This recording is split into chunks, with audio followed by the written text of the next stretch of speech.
နန်းတွင်းထဲမှာအိမ်ရှိမင်းသားကညီလာခံတစ်ခုလုံးကိုအပိုင်စီးထားပြီးငါရဲ့တန်ဖိုးမရှိတဲ့နှမလေးကမင်းသမီးအစ်စ်ဖြစ်လာတယ်ဟုတ်လားဆိုပြီးမောက်မာရိုင်းဆိုင်စွာတုံ့ပြန်လာပါတယ်သူကနှမဖြစ်သူဖန့်ယွင်ချူမင်းသမီးအဆင့်တန်းရောက်လာတာကိုအထင်သေးနေပြီးယာရုကနေဖယ်ရှားဖို့ပါကြံစီနေတာပါတစ်ဖက်မှာလည်းဝင်ကြီးချုပ်လိုချင်းကအခြေအနေကိုရိပ်မိပြီးအိမ်ရှိမင်းသားကိုဖြုတ်ချဖို့နဲ့ယွင်ချူကိုကူညီဖို့အတွက်သူမနဲ့တွေ့ဆုံခွင့်တောင်းလာခဲ့ပါတယ်လိုချင်းဟာအရင်ကသူမရဲ့ညှင်းပယ်ခြင်းကိုအကြိမ်ကြိမ်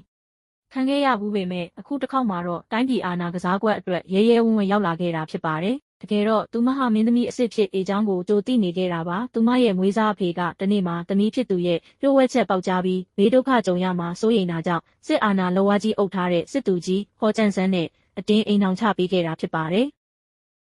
စစ်သူကြီးရဲ့အာဏာနဲ့သမီးကိုကာကွယ်ဖို့ရည်ရွယ်ခဲ့ပေမဲ့မမျှော်လင့်ပဲဟော်ကျန်ဆန်းကလက်ထပ်ပြီးချင်းတန်ရောစင်တောင်မတွေ့ရသေးခင်နေဆက်ကိုစစ်တိုက်ထွက်သွားခဲ့တာကြောင့်အမဖြစ်သူရဲ့စိတ်ဆက်ထားသူဝင်ကြီးချုပ်ရိုချင်းကိုချင်းကပ်ပြီးအာဏာတိဆောက်ဖို့ညှဉ်းဆင်ခဲ့ရတာပါသူမဟာအစဉ်စဉ်ကြိုးပမ်းရင်းနဲ့ရိုချင်းကိုဝင်ကြီးချုပ်ရာထူးအထိရောက်အောင်နောက်ွယ်ကနေတွန်းပို့ပေးခဲ့တာဖြစ်ပါတယ်ရိုချင်းကဖန့်ယွင်ချူကိုစိတ်နာနာနဲ့မင်းကမင်းသမီးအစ်စ်ဆိုတော့ငါ့ကိုအစကတည်းကအတုံးချဖို့ပဲချင်းကပ်ခဲ့တာပေါ့လို့တွေးနေမိပါတယ်ဒါပေမဲ့ယွင်ချူကရှင်ကရုပ်ရည်ရောပညာပါပြည့်စုံတဲ့သူမို့လို့ကျမရှင်ကိုတကယ်ချစ်မြတ်နိုးခဲ့တာပါမချစ်ရင်စစ်သူကြီးဟော်ကျန်ဆန်းနဲ့ပဲအေးအေးဆေးဆေးနေလိုက်မှာပေါ့လို့သူမရဲ့ရင်ထဲကအချစ်စစ်ကိုဖွင့်ဟလိုက်ပါတယ်သူမဟာရိုချင်းကိုအတုံးချပြီးသူမရဲ့မွေးမိခင်ကော်ကွေ့ဖေးအပေါ်ဆွဆွဲထားတဲ့အပြစ်တွေကိုစေးကြောပေးဖို့နဲ့တိုင်းပြည်အေးချမ်းဖို့အတွက်သာ